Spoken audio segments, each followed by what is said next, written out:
Ano pong masasabi nyo kay Ninang Precious tayo? Ang masasabi ko lang po sa ninang niya, maraming salamat po sa kanya. Hindi niya nakakalimutan yung anak natin. Na pag pinagbe-birthday nila talaga. So yun po guys, stop po muna natin. Just a heads up lamang po ang pag-usapan po natin sa video na ito. Is tungkol nga po dito sa nakaraang vlog ni Tekram. Kasama sila Luis tsaka si Tatay Luisito. Yung binisita nga po nila si Tatay. Kung saan nga po is nabanggit or nasabi ni Tatay Luisito yung kanyang sobrang laking pasasalamat nga po kay Ninang Precious dahil talagang hindi nito kinakalimutan si Luis. Especially talagang pinaghahandaan nito ang darating na birthday celebration nga po ni Luis. So ngayon po is August na nga po. So August 14 po yung birthday ni Luis, namin ni Luis pala.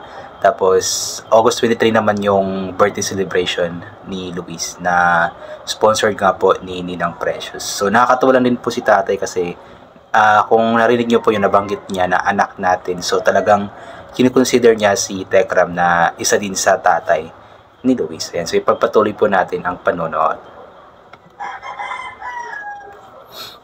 Gusto po niya sa 25, August 23 po pala, may hinahanda ho siyang pa birthday celebration.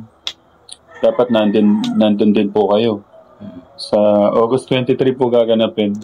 Actually, so kailangan talaga na nandoon si Tatay kasi siya naman talaga yung biological father ni Luisito. So kailangan talaga andun si Tatay Luisito sa isa sa pinaka-importanting araw ng kanyang anak na si Luis. At yun nga po ang ika-17th birthday ni Luis sa darating nga po na August 14. So August 23 po yung celebration. But ulit tayo eh. Ba't ako nagsasabi? Dapat ikaw ko yung nag-i-invite. Tanda. I-invite mo si Tatay. Ay, si Papa pala.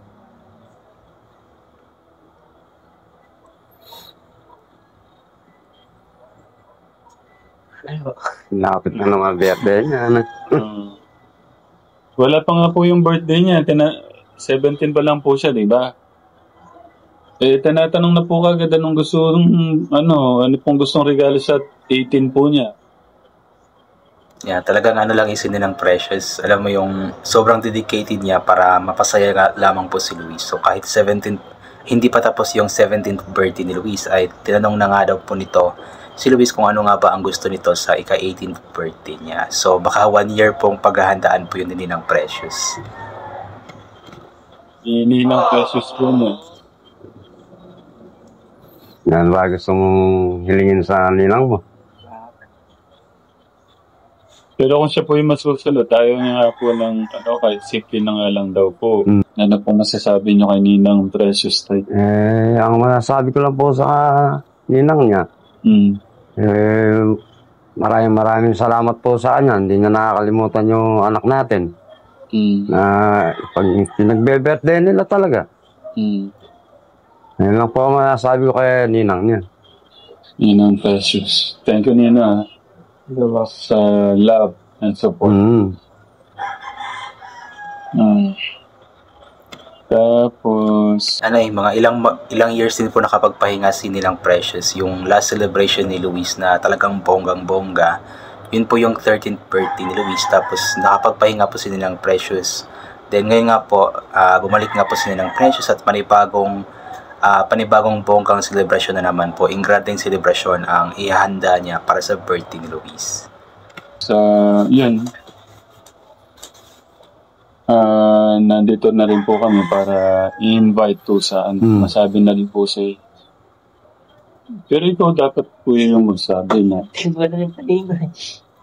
Invite mo siya sa 23. Po, papunta po kayo din. Birthday po. Celebration. Pa-celebrate ko ni Ninang Precious. Magano kayo tayo? Ano yun? Medyo formal Dapat pumikintab po yung shine po yung sapatos. Hindi, biro lang tayo. Komportable po kayo sa suot nyo lang. Para na magkaroon lang po ng mas masayang pagkakompleto. Mas matutuwa po si Ninang Precious pagka nandun po kayo. Ninang. So yun nga po, mas maganda nga po yung kumpleto nga po sila. So andun po yung dalawang tatay ni Luis. Andun po si Tatay Luisito, si Tatay Tekram. Tapos andun din po yung dalawang nanay ni Luis. Ayan, so napakaganda nga po, napakabongga ng magiging celebration. Kaya kabang-abang po talaga itong magiging 17th birthday celebration ni Luis.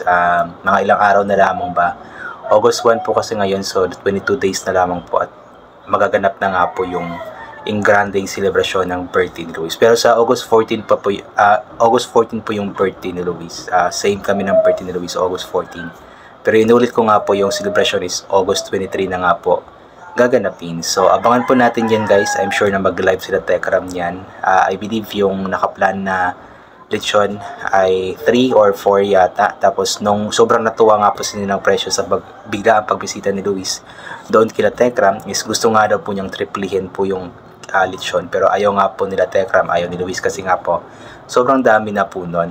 Actually sobrang dami na po talaga nun. Mahirapan na po silang ubusin po yung ganun kadaming lechon. Kaya okay din po yung 3 or 4. Panigurado naman akong mapapakain na nun lahat ng mga bisita nila. Hindi naman siguro ganun kadaming bisita na buong barangay talaga yung pupunta.